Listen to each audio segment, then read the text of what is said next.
प्रिय विद्यार्थियों, बीए तृतीय वर्ष हिंदी साहित्य के प्रथम प्रश्न पत्र की इस कक्षा में आपका पुनश्च स्वागत है। विद्यार्थियों, इकाई 1 के अंतर्गत 3 कवि है, क्षमा कीजिएगा 2 कवि है, मैथिलीशरण गुप्त और जयशंकर प्रसाद।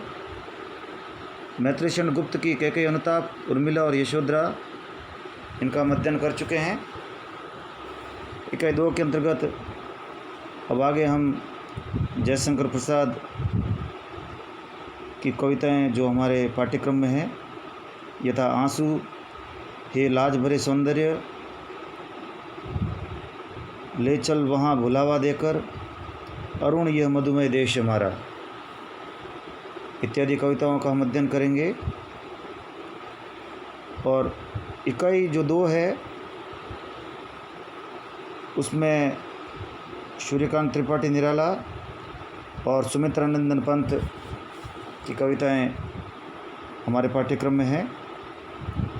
विद्यार्थियों, जयशंकर प्रसाद, सूर्यकांत त्रिपाठी निराला और सुमित्रा नंदन पंत ये छायावाद के कवि है। इन कवियों की कविताओं को बेहतर ढंग से समझने के लिए इससे पूर्व हम आंसू कविता का अध्ययन करें। मैं संक्षेप में छायावाद की जो विशेषताएं या छायावाद की जो प्रवृत्तियां हैं उसकी ओर आपका ध्यान आकृष्ट करना चाहूँगा। इससे पूर्व हमने मैथिलीशरण गुप्त को अध्ययन किया था। उनका संबंध द्विविधि युग से है। विद्यार्थियों, द्विविधि युग की जो कविता है वह इतिवृत्तात्मक है, अर्थात उसमें कविता सीधे सीधे ब्यौरे के रूप में अभिव्यक्त की गई है। और किस प्रकार से हम छायावाद की प्रवृत्तियाँ देखेंगे और हम पाएंगे कि किस प्रकार जो छायावाद है वह द्विविधि युग की इतिवृत्तात्मकता से भिन्न है। छायावाद की प्रवृत्तियाँ,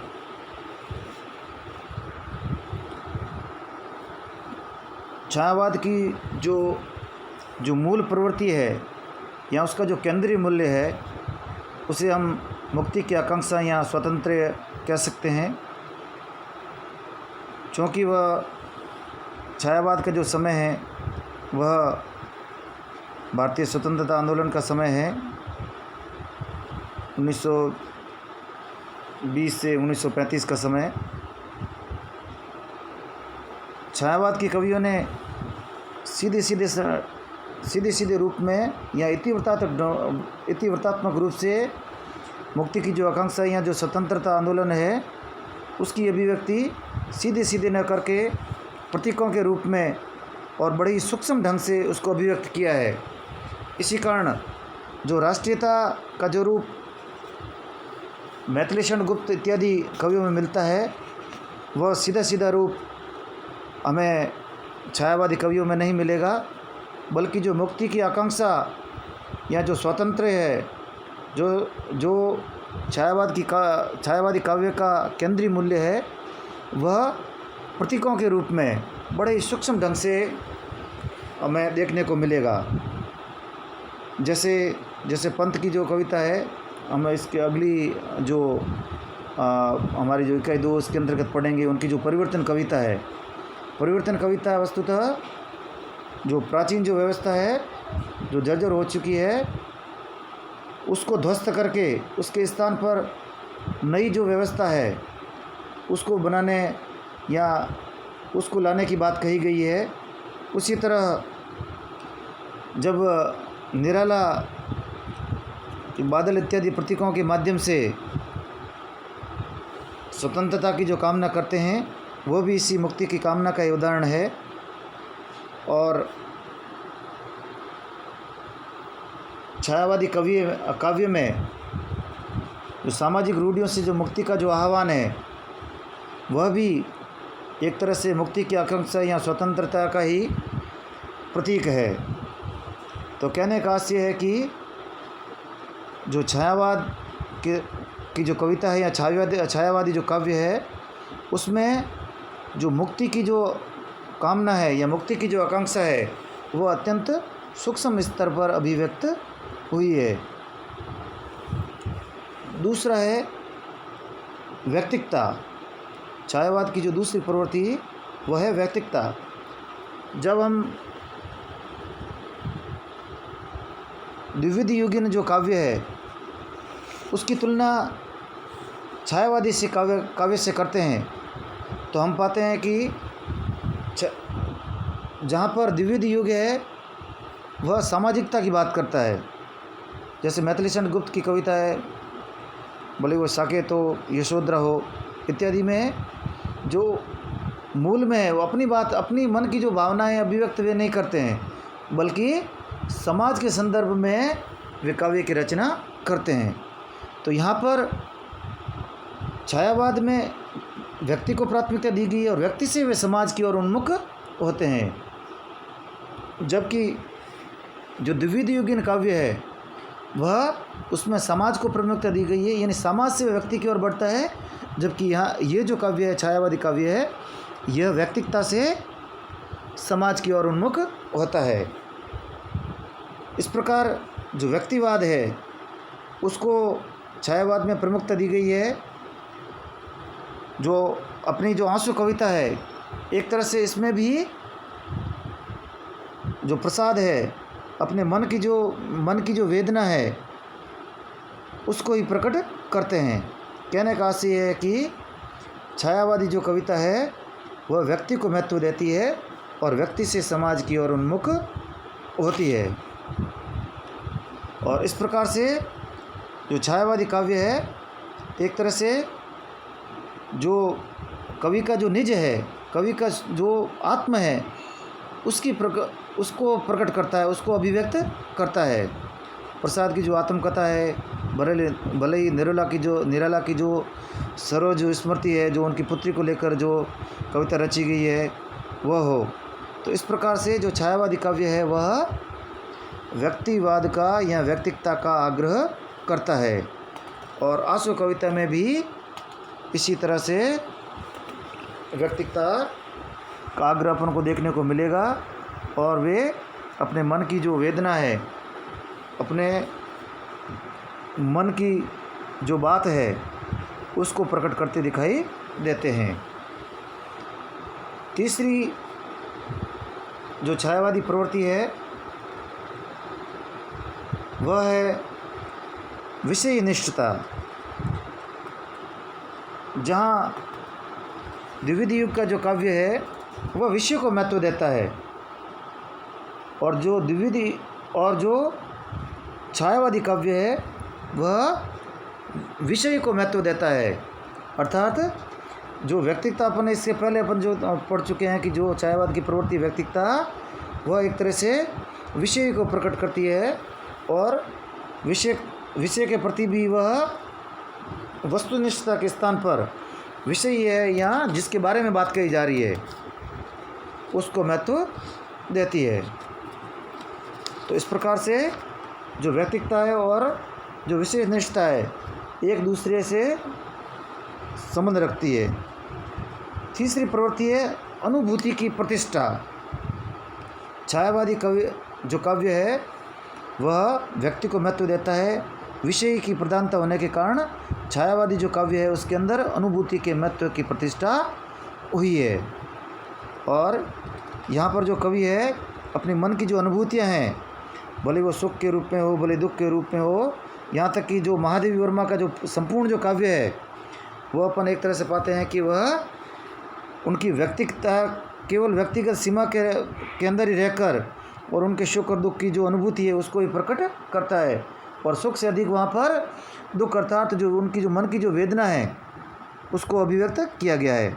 इस प्रकार जो महादेवी का जो काव्य है वह वेदना को, उनकी मन की जो वेदना है उसको प्रकट करता है। तो अनुभूति का अर्थ हो गया कि जो कवि है, जो साहित्यकार है, वो किस प्रकार से वातावरण से प्रभावित होता है और उसके मन में किस प्रकार के अनुभव होते हैं, वह अनुभूति को शब्दों के रूप में प्रकट करता है, तो अभिव्यक्त करता है, तो वह काव्य के रूप में हमारे सामने आती है। तो इस प्रकार जो अनुभूति को छायावादी काव्य महत्व दिया गया है, तो इस प्रकार से जो आंसू जो कविता है और अन्य जो छायावादी कवियों का अपन जो अध्ययन करेंगे, उसमें भी हम पाएंगे कि छायावादी किसी न किसी स्तर पर अपने मन की जो अनुभूति है उसको अभिव्यक्त कर रहे हैं। अगली विशेषता है कल्पनाशीलता। जो छायावादी जो काव्य है वह कल्पना की उड़ान को महत्व देता है, सीधे सीधे बात न कर प्रतीकों के माध्यम से, और जो उन्हें जो बात कहनी होती है वह उनको कल्पना के रूप में उसको अभिव्यक्त करता है। भले ही जो कल्पना है वो भले कितनी सूक्ष्म हो, भले ही वास्तविक से कितनी ही दूर हो। तो इस प्रकार जो छायावादी जो काव्य है वह एक तरह से कह सकते हैं कि उनकी जो कविता है वह कल्पना का जो कानन है उसकी रानी कह सकते हैं। इस प्रकार छायावादी काव्य है उसमें कल्पना को अत्यधिक महत्व दिया गया है।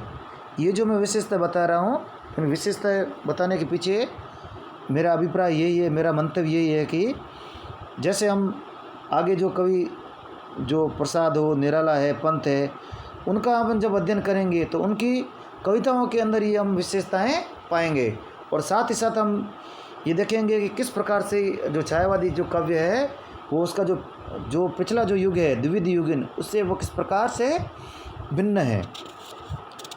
अगली विशेषता है वह वेदना की विवृत्ति है। छायावादी कविता में एक तरह से जो व्यक्ति की जो वेदना है उसको बहुत ही महत्व दिया गया है। जो प्रसाद की जो आंसू जो कविता हम जो पढ़ने जा रहे हैं वह भी एक प्रकार से आंसू शब्द अपने आप में ही वेदना को प्रकट करने वाला है, और महादेवी का जो सारा जो काव्य है वो मानो आंसुओं से गीला है। जो महादेवी अपने आप को कहती है कि उसकी जो कविता है वह वेदना में जन्म, करुणा में मिला आवास, और उसी प्रकार से निराला भी कहते हैं कि दुखी जीवन की कथा रही, और पंत भी कहते हैं कि उमड़ कर आँखों से चुपचाप बही होगी कविता अनजान। तो कहने का आशय है कि जो वेदना है उसकी जो अभिव्यक्ति, उसकी जो विवृत्ति का अर्थ बार बार उसको ही महत्व देना, उसी को एक प्रकार से प्रकारांतर से उसको प्रकट करना। तो जो वेदना की जो विवृत्ति है वह छायावादी काव्य की एक प्रमुख विशेषताओं में है। और प्रसाद भी जो अपनी जो मन की जो पीड़ा है, मन की जो वेदना है, उसको आंसू कविता में प्रकट करते हैं, और वे कहते हैं कि मन की जो घनीभूत पीड़ा है दुर्दिन में आंसू बनकर चुपचाप बरसने आई। अगली जो छायावाद की जो विशेषता है वह है प्रेमानुभूति। छायावाद की जो विशेषता उसमें हमने जो देखा है कि जो छायावाद है एक तरह से अनुभूति की प्रतिष्ठा करता है, अनुभूति मूलक काव्य है। तो अनुभूति में भले ही वो जो वेदना हो, वेदना की अभिव्यक्ति है, और प्रेम की जो अनुभूति है वह भी छायावादी काव्य में यत्र तत्र अपन को देखने को मिलती है। और इसलिए इसी प्रेम की जो सशक्त अभिव्यक्ति है, प्रेम की सशक्त अभिव्यक्ति के कारण आधुनिक काल की सशक्त प्रेम कविता छायावादी कविता को कहा जाता है। और छायावादी कवियों ने जो मानसिक जो एक तरह से उनका जो राग विराग है उसको काव्य के माध्यम से अभिव्यक्त किया है। लेकिन इनका जो प्रेम है वह किसी प्रकार से छिछला प्रेम नहीं है। जिस प्रकार का प्रेम हम मध्ययुग की जो विलास चेष्टाओं में अपन रीति काव्य के अंदर पाते हैं, इस प्रकार का जो प्रेम की अनुभूति है यहाँ पर हम नहीं पाएंगे। यहाँ पर जो प्रेम है अत्यंत सूक्ष्म रूप में है, बिल्कुल पावन रूप में है, पवित्र रूप में है। और यहाँ तक कि जो प्रेम है वह शरीर से बढ़कर बिल्कुल सूक्ष्म रूप धारण कर लेता है। आंसू कविता के अंतर्गत हम देखेंगे कि किस प्रकार जो प्रसाद है अपनी जो प्रेषी के सौंदर्य का जो वर्णन करते हैं, तो बिल्कुल शरीर से कहीं दूर इस प्रकार के सूक्ष्म उसके हाव भाव और जो सूक्ष्म जो सौंदर्य होते हैं उसकी ओर बढ़ जाते हैं। एक तरह से जो शारीरिक सौंदर्य है वह वायवीय और अत्यंत सूक्ष्म सौंदर्य बन जाता है। तो छायावादी काव्य में जो प्रेमानुभूति है एक जीवन दर्शन के रूप में प्रकट होती है। अगली जो विशेषता है वह है सौंदर्य बोध। जो सौंदर्य बोध है वो छायावादी काव्य की सबसे मौलिक और एक प्रमुख उसकी कह सकते हैं अपन के एक उसकी देन है। छायावादी कविता का जो सौंदर्य बोध है वह उसकी जो विशेषता है वो अपना ध्यान आकर्षित करती है। और यहाँ पर जो सौंदर्य बोध है वह मानवीय सौंदर्य है, मानवीय सौंदर्य भी है, प्रकृति का सौंदर्य भी है। इसलिए जो छायावादी का जो कवि जो पंथ है वो कहते हैं कि सुंदर है वियग सुमन सुंदर है मानव तो सुम सबसे सुंदरतम। यानी पक्षियों का सौंदर्य, फूलों का सौंदर्य, यानी प्रकृति के सौंदर्य को जहाँ पर छायावादी काव्य में अत्यंत महत्व दिया गया है और उससे भी बढ़कर मानवीय सौंदर्य की प्रतिष्ठा छायावादी काव्य में की गई है। और जो छायावादी जो काव्य है वह जो सौंदर्य है या जो मानवीय सौंदर्य है उसको चेतना का उज्ज्वल वरदान कहता है। यानी सृष्टिकर्ता द्वारा जो एक उज्ज्वलतम वरदान जो मानव को जो प्राप्त हुआ है वह है सौंदर्य। यहाँ पर जो छायावादी जो सौंदर्य है अत्यंत रहस्यमय भी है, बहुत ही सूक्ष्म है, बहुत ही अपनी दिव्यता को साथ में लिए हुए हैं। सौंदर्य बोध हम आंसू कविता और उस अन्य कविताएं जो आगे आएगी उसके अंदर हम देखेंगे किस प्रकार का जो सौंदर्य बोध है वह छायावादी कवि जो हमारे पाठ्यक्रम में है, प्रसाद है, पंत है, निराला है, उनके काव्य में हम देखेंगे किस प्रकार छायावादी जो सौंदर्य बोध है हमें देखने को मिलता है। अगली विशेषता है प्रकृति की और वापसी। छायावादी काव्य से पूर्व भले ही वह भक्ति काल हो या फिर आधुनिक काल के अंतर्गत भारतेंदु युग हो, द्विविध युग हो, सभी जगह प्रकृति को या प्रकृति का जो काव्य है उसको महत्व नहीं दिया गया है। पहली बार ऐसा हुआ है कि प्रकृति है वो अपने मूल रूप में छायावादी काव्य के अंदर अभिव्यक्त हुई है। इस प्रकार और इनकी इसी स्वतंत्रता के कारण छायावादी कवियों को स्वतंत्रतावादी कवि भी कहा जाता है। और कवियों ने संध्या, रात्रि, रजनी, चांदनी इस प्रकार के जो चिर परिचित जो प्रकृति के जरूर रूप है उन रूपों को न केवल अभिव्यक्त किया है अपनी कविता के माध्यम से बल्कि एक नई अंतर्दृष्टि भी प्रदान की है। और पंथ तो अपने जो प्रकृति का जो सौंदर्य है उसकी अभिव्यक्ति के कारण प्रकृति के चितेरे भी कहा जाता है। इससे पूर्व जो पूर्व का जो काव्य है वो वहाँ पर जो प्रकृति है केवल आलम्बन के रूप में आई है। यानी जैसे कोई प्रेम की कविता है तो उसके अंदर किसी उद्यान का वर्णन हो गया है तो वो केवल जो प्रेमी और प्रेमिका है उसके के जो भाव है उनका उनका जो प्रणय का जो भाव है उनको केवल उद्दीप्त करने वाले के रूप में ही प्रकृति को वर्णित किया गया है।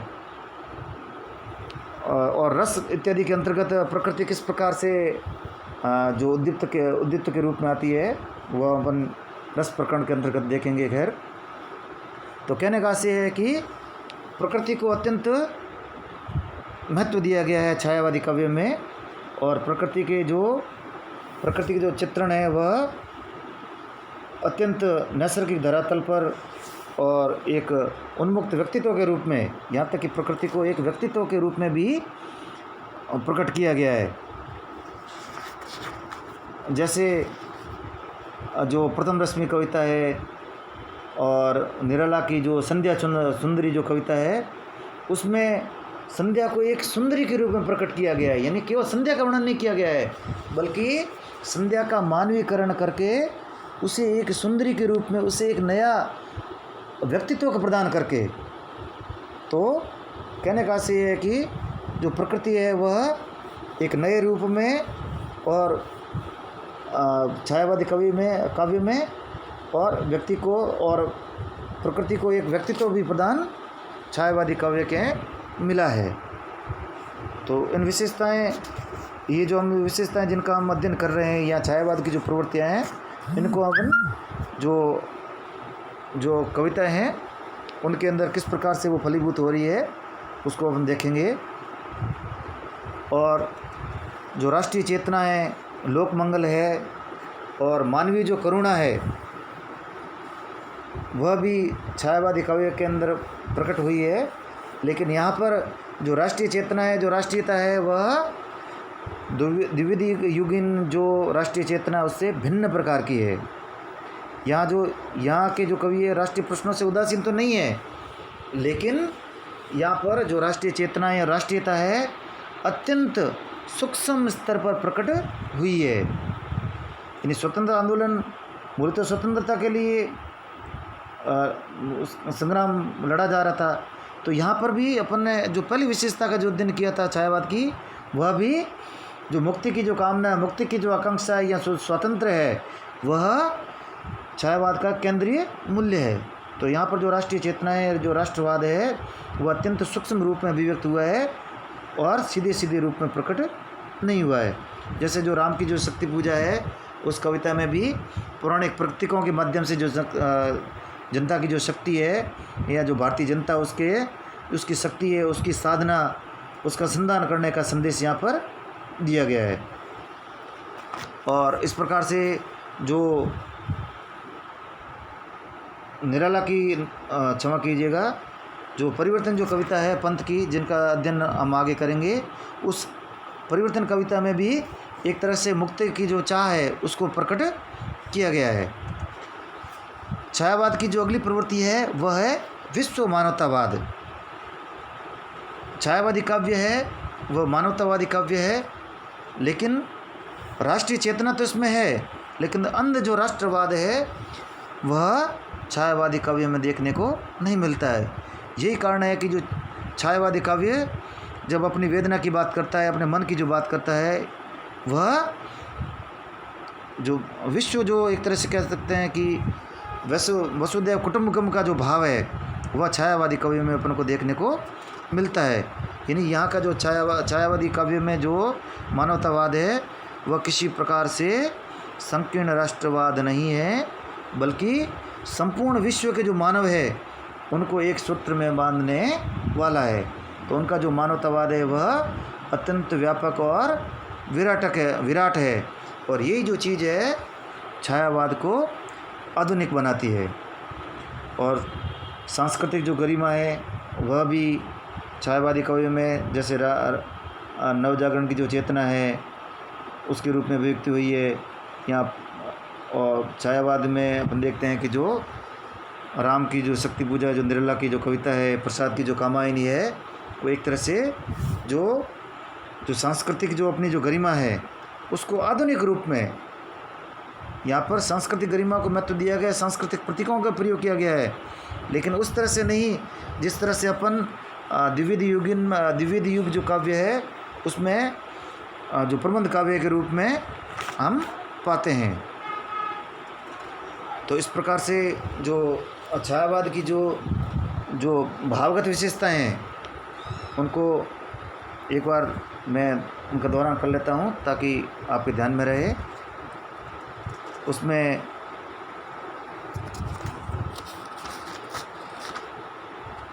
सबसे पहली जो विशेषता जो हमने देखी थी वह है उसका जो केंद्रीय मूल्य है वो मुक्ति का आकांक्षा है। फिर व्यक्तिकता यानी व्यक्ति को महत्व देना, समाज की बजाय व्यक्ति को महत्व देना और व्यक्ति से समाज के उन्मुख होना। विषय निष्ठता यानी विषय के बजाय विषय को ज़्यादा महत्व देना, व्यक्ति को ज़्यादा महत्व देना। अनुभूति की प्रतिष्ठा, मन की जो अनुभूतियाँ हैं, भले ही वेदना हो, भले ही वह प्रणय इत्यादि हो, उसकी अभिव्यक्ति। और कल्पना की उड़ान है या कल्पनाशीलता है, पछायवादी काव्य की विशेषता है। वेदना की विवृत्ति, मन की जो पीड़ा है, मन की जो वेदना है उसको अभिव्यक्त करना। प्रेम की अनुभूति, सौंदर्य बोध, प्रकृति की ओर वापसी और राष्ट्रीय चेतना और मानवीय करुणा और विश्व मानवतावाद एवं सांस्कृतिक गरिमा, ये कुछ छायावाद की कुछ विशेषताएं हैं जिसकी ओर मैं आपका आपके ध्यान में लाना चाहता था, ताकि आगे की जो जिन कविताओं का हम अध्ययन करेंगे उसमें हमें आसानी रहेगी।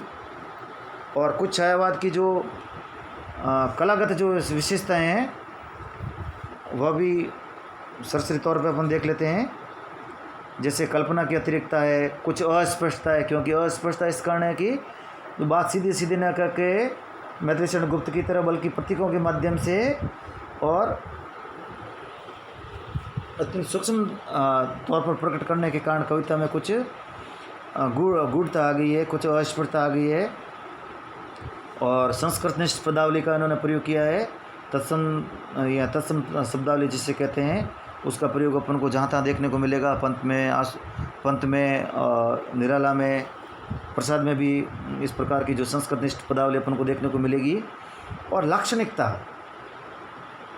3 शब्द शक्तियाँ होती है, उसमें दूसरी जो शब्द शक्ति है वह लक्षणा शब्द शक्ति है। यानी किसी को सीधे सीधे मूर्ख न करके उसको पशु कहना, उसको बैल कहना, तो वह एक तरह से उसके लक्षणों को प्रकट करता है। तो वह इस प्रकार की लाक्षणिकता की जो शैली है वह छायावाद की विशेषता है। प्रतीकात्मकता, प्रतीकों के माध्यम से, और बिल्कुल चित्रमय भाषा, यानी चित्र, यानी कोई ऐसा लग रहा है कि जैसे सिनेमा कोई चित्रपट अपने साथ में सामने चल रहा है। बिल्कुल एक जैसे जैसे हम कविता पढ़ेंगे ऐसा लगेगा अपने सामने चित्र उभर कर सामने आता है। तो ये चित्र जो भाषा है वह छायावाद की एक प्रमुख विशेषता है। बिंबात्मकता, बिंब का अर्थ होता है इमेज, यानी एक तरह से कविता पढ़ते समय, कविता का रसास्वादन करते समय मन में एक बिंब उभर कर आता है, एक चित्र उभर कर सामने आता है। और कविता का जो मानवीकरण है, निश्चित रूप से जो प्रकृति इत्यादि है उसको मानवीय रूप में छायावादी काव्य में दिखाया गया है। और नवीन प्रकार की जो छंद योजना है उसको प्रकट किया गया है। यानी जो प्राचीन जो रीतिकाल, भक्तिकाल इत्यादि में जो छंदों को महत्व दिया जाता था, आधुनिक काल में जो छायावाद आता है उसमें बिल्कुल भिन्न प्रकार के नवीन छंद आते हैं जिसे मुक्त छंद कहा जाता है। निराला के अंतर्गत हम उसको देखेंगे। और गीतात्मकता, मन की जो बात है वह गीतों के रूप में प्रकट करना। तो इस प्रकार से थोड़ा लंबा हो गया है वीडियो, लेकिन चूँकि छायावाद की जो विशेषताएं हैं उनको देखना आवश्यक था। तो अगली जो कक्षा है उसमें हम जो आंसू कविता है उसके बारे में अध्ययन करेंगे। धन्यवाद।